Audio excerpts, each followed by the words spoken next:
Hey y'all, welcome to this week's show. I'm going to have a really interesting show today. We're going to talk about Viburnum, which is one of the herbs that I would consider to be absolutely essential. But first of all, I really have been meaning to say, really for the past couple of months, if you enjoy my show, if you enjoy my podcast, please share it with other people. Up until this year, it was growing like week to week. The numbers were just growing, and this year it has been really not good. And I'm still doing good quality content. If anything, it's better than it ever has been because, every year I do this, I get better at it. But the algorithm, however podcasts are promoted, a lot of it has to do with Apple, a lot of it has to do with Google, has really been diminishing my show. Facebook, I know because, Google, of course, owns Facebook and all that. And I got back on Facebook after they kicked me off after, when I made fun of Dr. Fauci. They would not let anybody see my podcast. And then they finally banned me again. I'm no longer ever allowed to go back on Facebook. And I did nothing wrong. Who knows why? It's just bizarre, right? This year, I've actually lost listeners. I've lost subscribers. I know sometimes I say some controversial things, and, I expect sometimes I'm going to lose a few subscribers if they're more of a liberal mindset or whatever. But no, this year, instead of experiencing growth in the podcast or growth in the Substack newsletter, I've lost. And it's been almost an entire year. And that's really statistically impossible when you're doing the same thing week after week. And it's been growing by, several a day since you started. And then suddenly you start losing. Something's going on. Somebody's blocking me somewhere. I don't know why. But apparently I have run afoul of the overlords of the internet. So if you could share my podcast with your friends and family, I'd really appreciate it.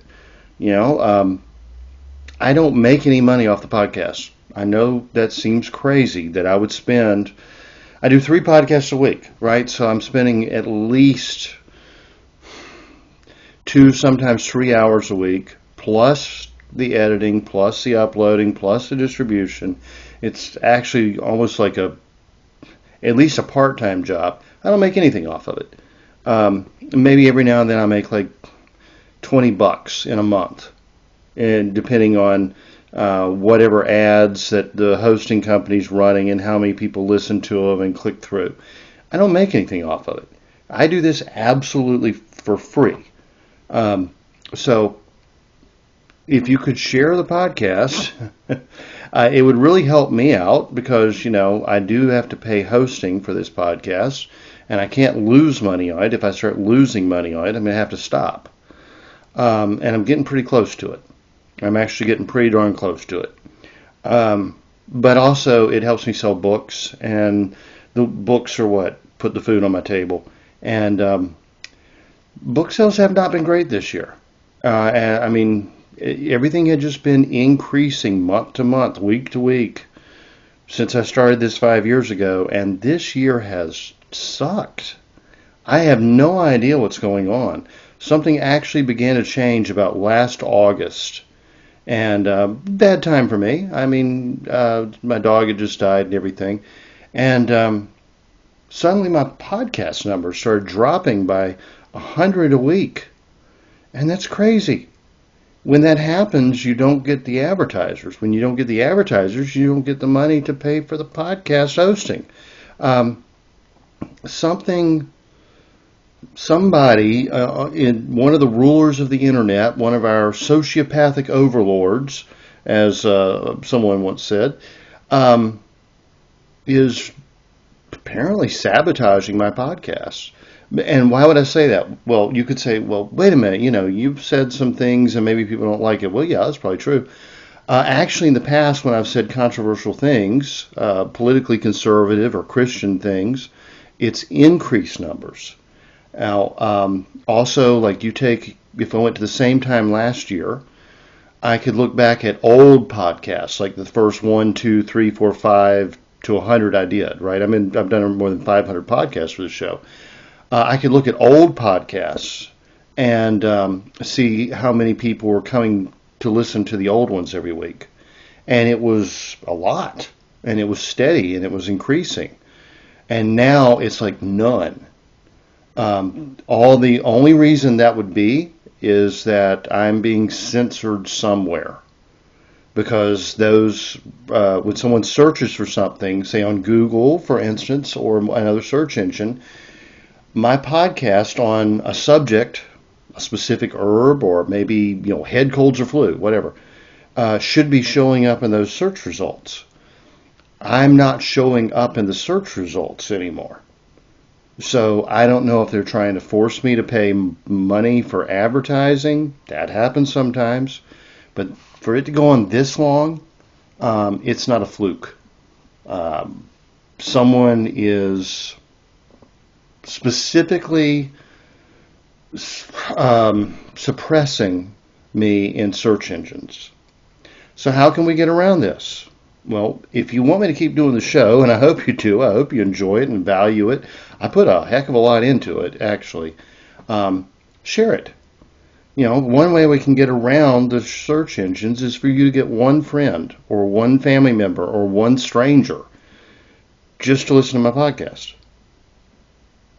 That's huge. I mean, that's really huge. I mean, it's not been good, I have to say. It's not been good. And you can really help me. You don't have to buy a book. You don't have to spend any money. Just say, hey, you might want to listen to this. If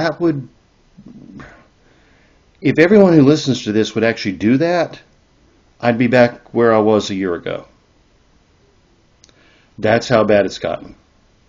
I mean, I've lost serious numbers. And it's not the subscribers. It's not the people who are subscribers to the podcast.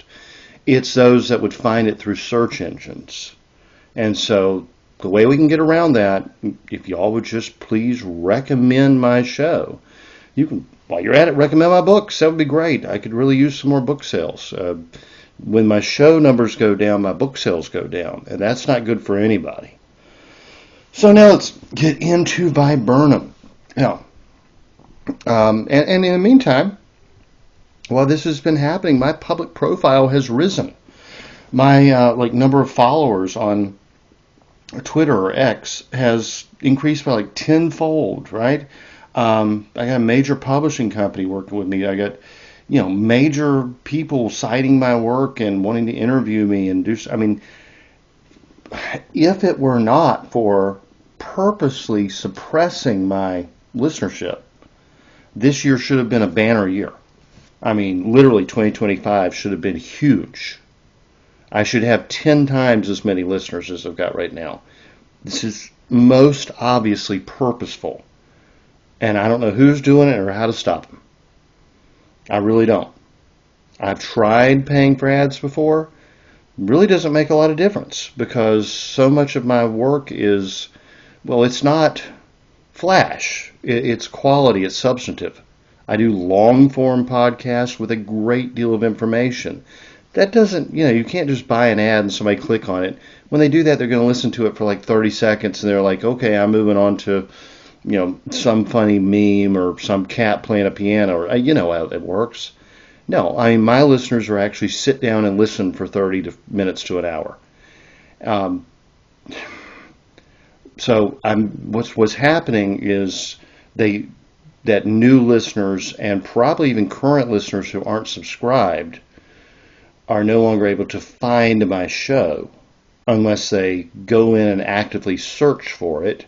And I even put it into a search engine and use specific words like my name and the title of the show, and it was not at the top.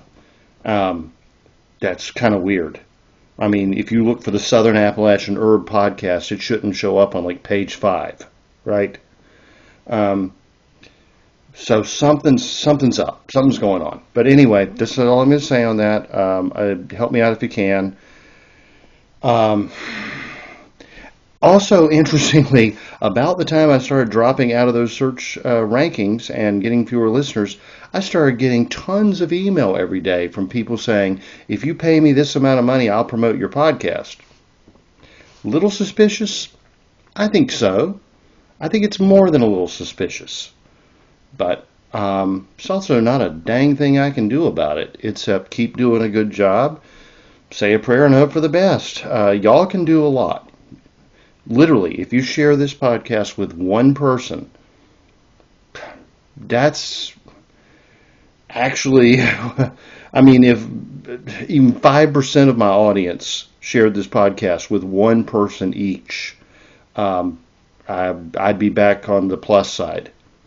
That's how bad things have been. I mean, it's been like losing listeners week to week.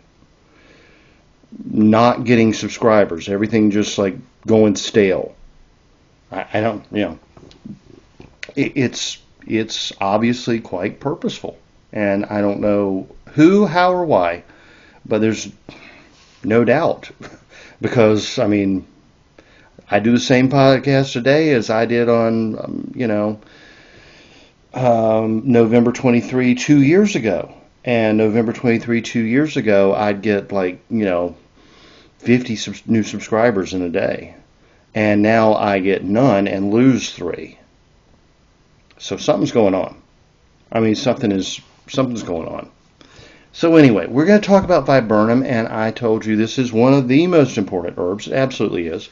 There are 7 shrub form viburnums that are native to my area. There are, 41 varieties with documented use in herbal medicine. This is a huge and incredibly useful family.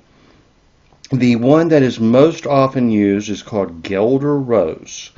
The reason it's most often used is because it grows in England. It was used by a bunch of English herbalists that wrote about it. It is particularly good for menstrual cramping. But all your viburnums, or haws, as they're often called in the South, Haws, sometimes they're called cranberries up north, but not always the same plant, so we have to differentiate. Often they're mistaken for hydrangea, also a different plant with very different uses. You want to make sure you get your identification down on this. But like Viburnum trilobum is American cranberry. That doesn't mean that if you're in another region, another country, and somebody calls something a cranberry, it's going to be a viburnum. But it in some cases it is. I mean, viburnums are often misidentified. If you're going to grow one, check your region. The Guelder Rose, the most used one, also called cramp bark, because it helps with menstrual cramping and other spasmodic issues, does well in cool, damp climates. It grows in the mountains of North Carolina where I live and doesn't grow anywhere else in North Carolina. It grows from where I live north all the way up into Canada. If you are in Louisiana or Mississippi or something, you're going to want to look more at like the black haw or the possum haw, also viburnums.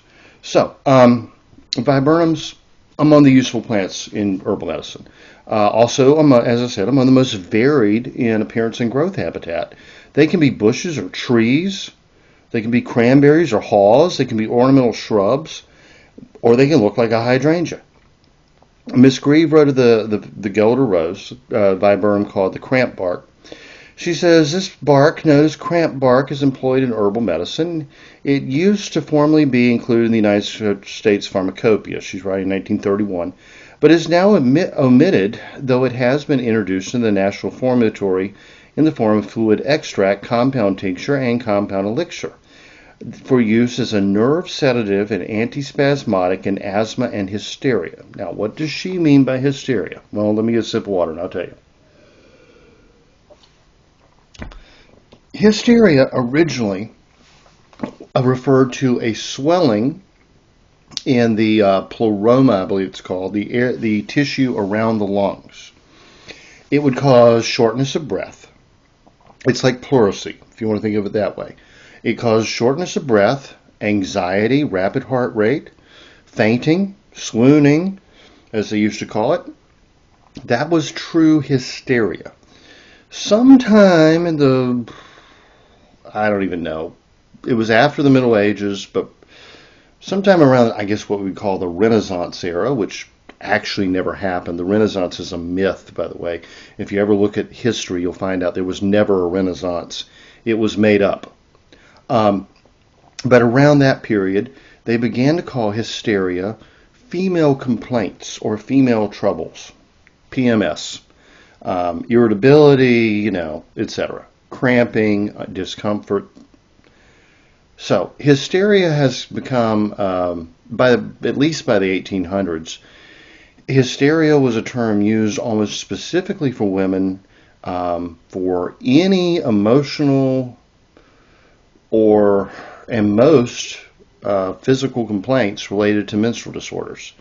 There were not a lot of remedies for this form of so-called hysteria, and so a lot of those women in the 1800s, 1900s were put in mental institutions and given lobotomies or shock therapy. So now it has a really bad historical connotation that's rightly deserved, because before the so-called Renaissance that never happened, herbalists knew exactly what was going on. And they would use herbs to help with menstrual cramping. They would use herbs to help with pain. They would use herbs to help with anxiety. They would use herbs to help with true hysteria, which would be an inflammation around the lungs, rapid heart rate, shallow breathing, fainting. Herbalists were much better at treating what came to be called hysteria by so-called medical professionals, doctors, that went to universities and shunned the use of herbs in the 1900s. Our so-called allopathic or whatever, allopathic, I think is the way you pronounce it, medicine, absolutely, even to this day, just last week or the week before, Bobby Kennedy and that little guy that works with him, I can never remember his name, real talkative, real smart, anyway, I can't remember his name. He comes out and says the medical industry, the medical profession in America has absolutely done more to betray and damage women and hurt women's health than it has helped them. And, of course, the left's like, what? No, everybody has to go to a doctor every day and take every pill imaginable. You can't say that, but it's the truth. It's the truth. Herbalists who were often, professional medical people, or folk herbalists who were often women, because women were not always, accepted into universities. So we actually had that, double path. You could be a kitchen herbalist, a folk herbalist, like me, actually, but that was more common among women. Or you could go to school and be a doctor. You're still using medicinal herbs. Well, until 1900, early 1900s. When they switched entirely to pharmaceuticals, women didn't get a lot of help. I mean, you could say, aspirin, okay, but we had aspirin before then. We had willow bark, we had metasweet. They came. What was one of the first big discoveries? Tylenol. How great has that been? Tylenol causes liver damage and autism. Not a good thing. Acetaminophen is not a good thing. Beyond that, I mean, they finally came up with some hormone replacement therapy, and doctors discouraged women from using it. Meanwhile, the most natural thing in the world is for a woman to breastfeed her child, and doctors went around pushing pills on to stop lactation and tried to convince them to use formula that does nothing but cause diabetes and heart disease. Modern medicine has not been good for women, but women are the largest consumers of modern medicine. Men don't like going to the doctor. If a doctor says, I want to see you every week on Wednesday morning at, 7:30 a.m., a woman's going to be there every week on Wednesday morning at 7:30 a.m. and think she's being deprived of something if somebody tells her, you know what, that doctor really may not have your best interest in mind or may be incompetent. I don't know why. That's the difference between men and women. It's a part of our DNA. X and Y chromosomes. Men don't like going to doctors. We don't like taking our clothes off. We don't like being poked and prodded. And we generally resent the way that we're treated at doctors' offices. Women love going to doctors in general. Give me every pharmaceutical you can give me. I'll be here every single time you have an appointment. I'll do whatever you tell me. I don't understand it. But that's also the reason most men tend to be Republican and most women tend to be Democrat. Women want to be taken care of. And that's a natural instinct. That's a natural instinct, absolutely. Men don't want to be taken care of. We want to be left the hell alone. If you have a testosterone, you want to be left the hell alone. If you're a soy boy, maybe you don't. Okay, did I just lose another 100 subscribers? Maybe. Frankly, I don't care if that's the reason I use them. I'll tell you the truth.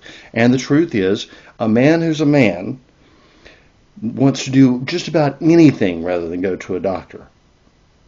A man who has higher estrogen like a woman wants to be told what to do and where to go and given this and given that and believe that someone's taking care of them.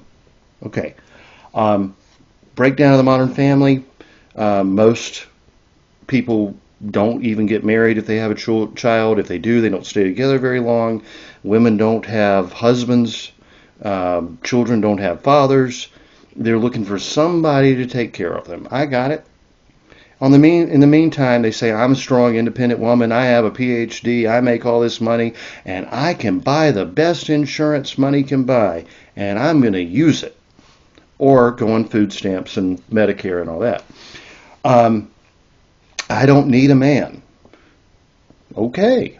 Well, trade in that husband, that father, whatever, for a doctor who makes a whole lot of money putting you on medicine that makes you not necessarily healthy. In fact, the leading cause of death in America is the combination of medical malpractice, overprescription, and pure medical abuse. So you've actually traded in the person who was supposed to protect and provide for you for someone who's there to take your money and kill you. Not to say that doctors intentionally kill their patients. Of course they don't. That would be bad business. But when they don't have an actual answer except to give you a bunch of medication that has contraindications and can cause toxicity, that's the end result. What is the end result of modern Western medicine? You end up in a nursing home for your last 20 years of your life, being constantly watched over by doctors and nurses and, bedridden and knocked out most of the time. Hopefully not being abused by the people that you're paying to take care of you. That happens more often than we wish to admit. I could tell you many stories, but I've witnessed firsthand. Most people who go into modern medicine are good and have wonderful intentions. But beginning in the 1920s, they took the things out that could actually help with what we might call hysteria and put in a bunch of pharmaceuticals that do nothing but cause more problems. Put them on antidepressants. Well, after 30 years, we find out antidepressants don't actually work to stop depression. I mean, 70% of women in America are on some form of psychoactive medication, usually for depression, anxiety, or what was once called hysteria. The studies have come out over the past 5-10 years showing they absolutely don't work. They have horrible side effects, including suicide and intrusive thoughts and really bad stuff. But the doctors still hand them out like candy and tell the women that if you don't show up for this appointment, you're missing out. I've got this great drug that can help you, but you have to come in. You have to come in. You have to come in. And somehow the doctors and insurance companies end up making millions. The women end up depressed, suicidal, anxious, maybe develop a disease, shorten lifespan, and at the end of the day, the best you can hope for is to be alone and hopefully not mistreated in a nursing home. Wouldn't we be better off if we went back to, I don't know, get married, have a family, use home remedies, live together to your 80s or 90s, husband and wife, and on a family farm or a small home, raise some good kids that'll come in and check on you and provide for your needs when you get too old to provide for yourself, someone who actually loves you and cares for you. But the feminist ideal was to say, you don't need children. You don't need a husband. You can make plenty of money and pay people, pay doctors and insurance companies and et cetera, to take care of you. What actually is the end result? You're essentially a prisoner in an institution hoping someone's not beating you or starving you. Because once you reach a certain age and you got nobody to care for you, nobody's going to know how they mistreat you, will they? They have access to all your money. They can have you declared mentally incompetent. They can have an attorney take away all of your rights. Give power of attorney to someone in that facility. They can take literally every dollar out of your bank account. They can starve you to death. They can beat you, and nobody is going to care. Welcome to America. Welcome to the Democrat Party. Welcome to the year 2025. If you do not have a family, and if you do not go to a church regularly where you have people you know and who care for you, you will end up a prisoner, abused, and essentially, a slave, a chicken in a cage. A less sci-fi version of the Matrix. They don't have to keep you in some cocoon with pumping fluids through you. No, they just stick you back in a room somewhere and ignore you. You can lie there in your own filth. You can starve to death. If you complain, they'll come in and beat you. And this really does happen. I've seen it with my own eyes. I've had to go in and care for someone whose own family walked away from them and left them supposedly in the care of a well-rated nursing home, all expenses paid by Medicaid. All they had to do was just 3 meals a day, change the bedpan, a little cleanup here and there. That's all she needed. They didn't expect her to live into her 90s. When she came in there at, I think, 78, had a stroke, and then spent the next 20 years in a nursing home. Is that really the future you want? We used to live in a world where people took care of their elders. I did. Took care of my grandparents. Took care of my uncle when he had a stroke. Left college. Went in. Did the physical work necessary. Do you know what it's like to, you're 20 years old, you're no longer can work outside the home to earn a living, date, and you're waiting at night, you hear someone, they get up, they think they can get up and go to the bathroom, they fall, you have to go up and pick them up physically, 120, 150 pounds off the floor, carry them around. It's not easy. I understand why people don't want to do it. You know why you do it? Love. You actually care about that person. No one paid to do that job is going to care about that person. They care for you when you're an infant. You care for them at the end. That's the way it's supposed to work. It's not fun. Life is not supposed to be fun. But you better damn sure think this through. If you think you're going to go into a retirement home, assisted living, and then from there to a nursing home, and you think you're going to have a good life because you've made millions of dollars or hundreds of thousands of dollars and you're going to pay for the best care, once they get your money, you're nothing but a liability.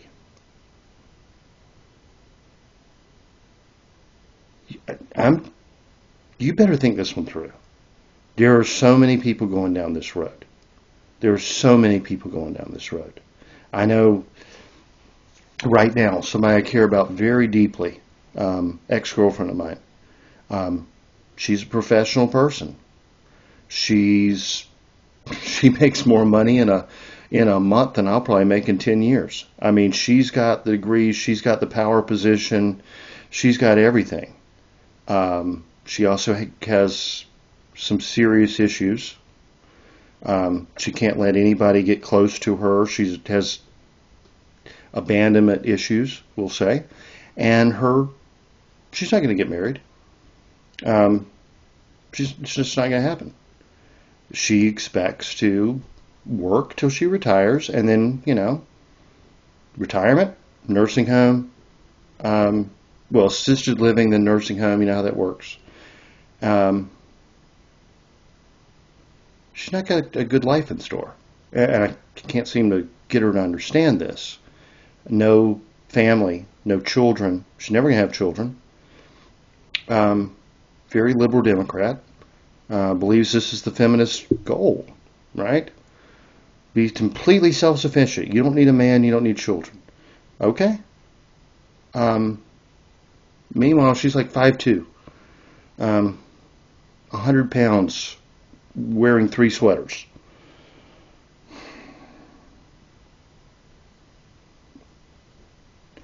Anyway, I mean, I'd have looked out for her. I'd have taken care of her. I'd have made sure she had everything she needed. But no, she thinks she can buy it. What are you going to do? So anyway, let's talk about Viburnum. Okay, we just went through Miss Grieve. We got hysteria, of course. So she says it is a nerve sedative and antispasmodic. Usually used as decoction in England. So a strong tea, essentially made from the bark. Good for cramps and spasms of all kinds. Also palpitations, heart disease, and rheumatism.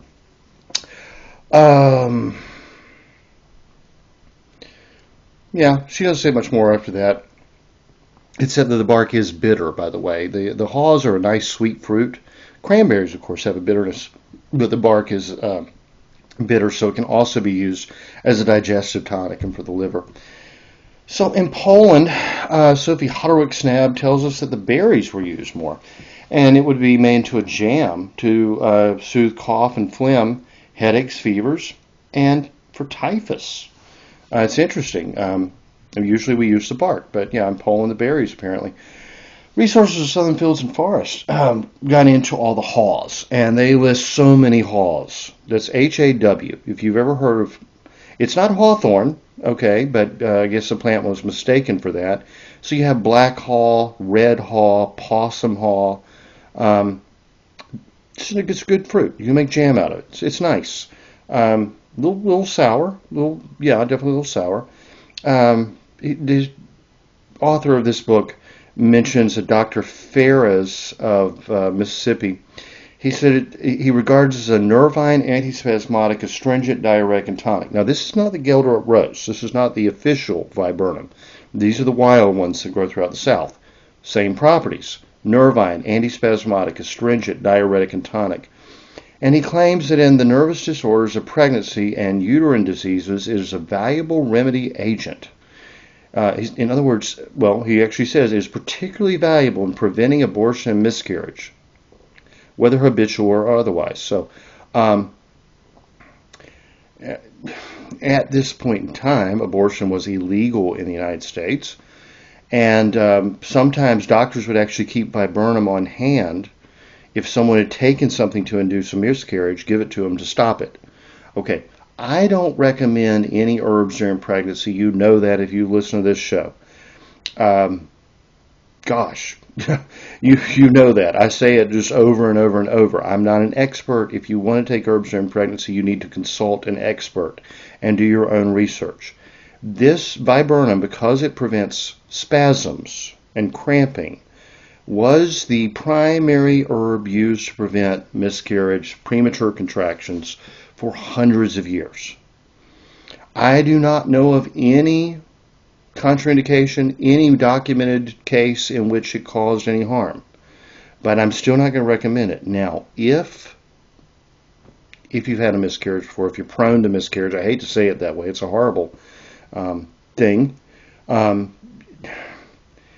have several friends who have, carried some babies to term and lost others, and they never get over it.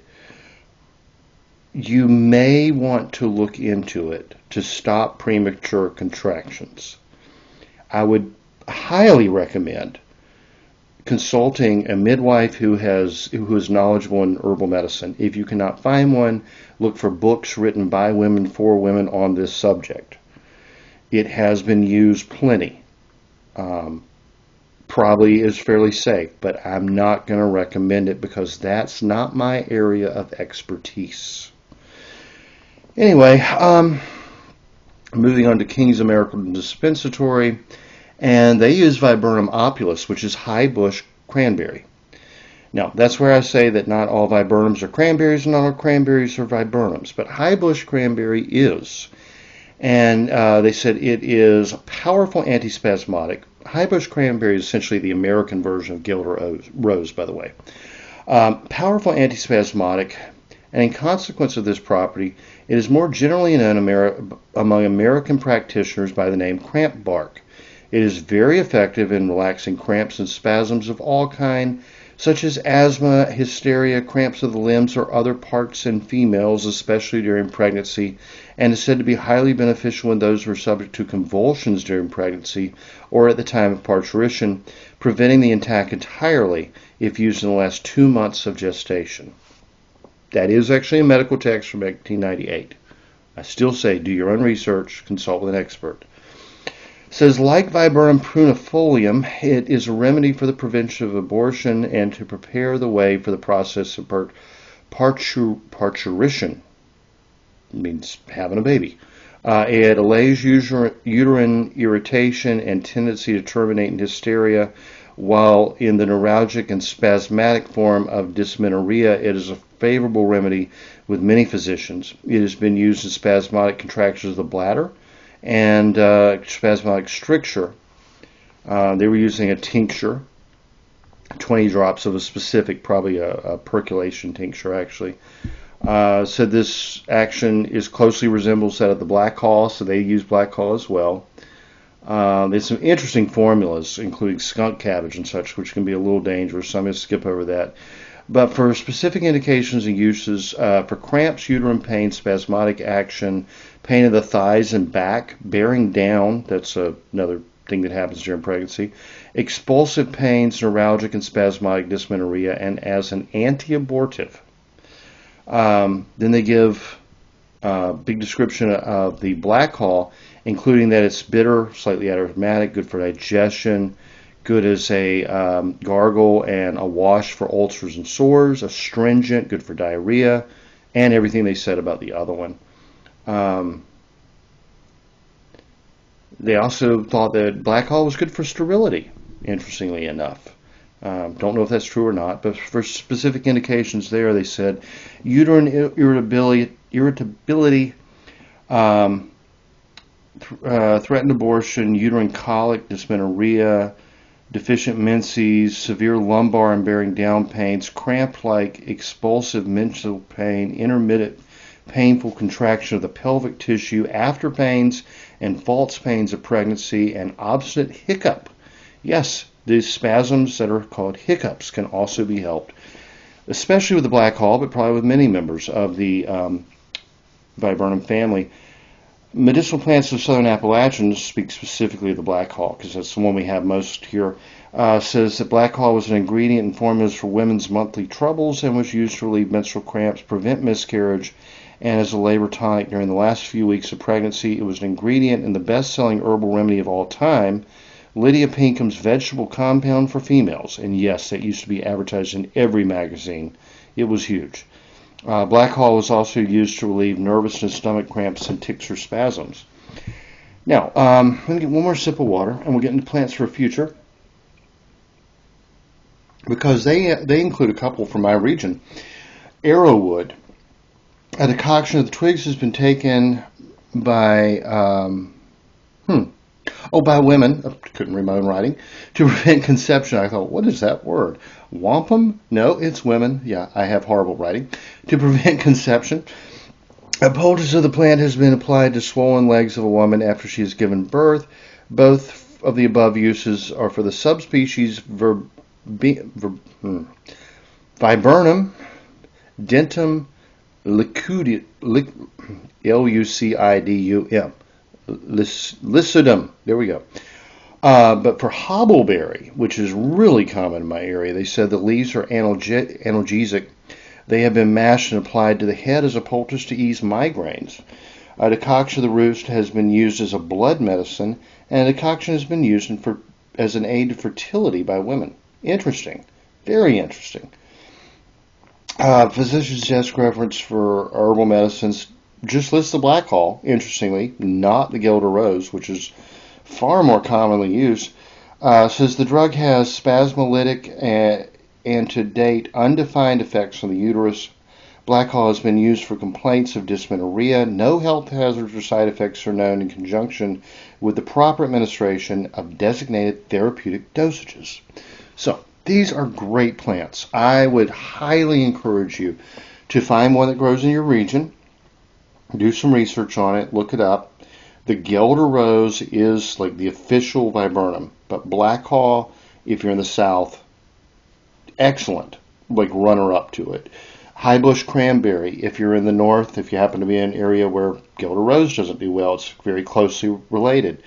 Possum haw is one we did not even discuss. Resources of Southern Fields and Forests lists possum haw as basically interchangeable with black haw. Red haw also falls into there. Big family, lots of uses. You're going to be able to find one that grows in your area, and it's definitely one of those herbs to have on hand. I mean, I went to confession yesterday, and the line was like out the door. Everybody wants to go to confession before they travel for the holidays. Understandable. Well, I forgot that next week is Thanksgiving. You know, when you don't have much family, you don't really think about holidays a whole lot. You try not to anyway. And I ended up standing on a hard floor for almost 2 hours waiting to get in there. And I woke up this morning with terrible, terrible cramps in my calves. I had a liniment I could use. I have a wonderful liniment that I make out of hops, bud, and arnica, so that was good. Also had some hemp oil, you know. I was good. But you know what? If I had had some viburnum tincture, would have worked faster and better. Just a few, I think King's American Dispensatory said 20 drops of tincture. So that's a teaspoon, essentially. A teaspoonful of tincture would have taken care of that, boom, right away. Would have had a much nicer morning. Anyway, y'all, have a great week. I'll talk to you next time. Please remember to share the podcast. They always say on YouTube, please share and subscribe and share. Well, I never think to do that. I always think that my work stands on its own, and I still think my work stands on its own, but someone is most definitely suppressing it, or some computer, some bot, I don't know. It's not good. But you can help me out. And it's not going to cost you a penny, and it's not going to cost you more than 20 seconds of your time. So if you appreciate what I do, please share my show. It would mean the world to me, actually. All right, y'all. Have a good one, and I'll talk to you next time. The information in this podcast is not intended to diagnose or treat any disease or condition. Nothing I say or write has been evaluated or approved by the FDA. I'm not a doctor. The U.S. government does not recognize the practice of herbal medicine, and there is no governing body regulating herbalists. Therefore, I'm really just a guy who studies herbs. I'm not offering any advice. I won't even claim that anything I write or say is accurate or true. I can tell you what herbs have been traditionally used for. I can tell you my own experience and if I believe an herb has helped me. I cannot nor would I tell you to do the same. If you use an herb anyone recommends, you are treating yourself. You take full responsibility for your health. Humans are individuals and no two are identical. What works for me may not work for you. You may have an allergy, a sensitivity, an underlying condition that no one else even shares and you don't even know about. Be careful with your health. By continuing to listen to my podcast or read my blog, you agree to be responsible for yourself, do your own research, make your own choices, and not to blame me for anything ever.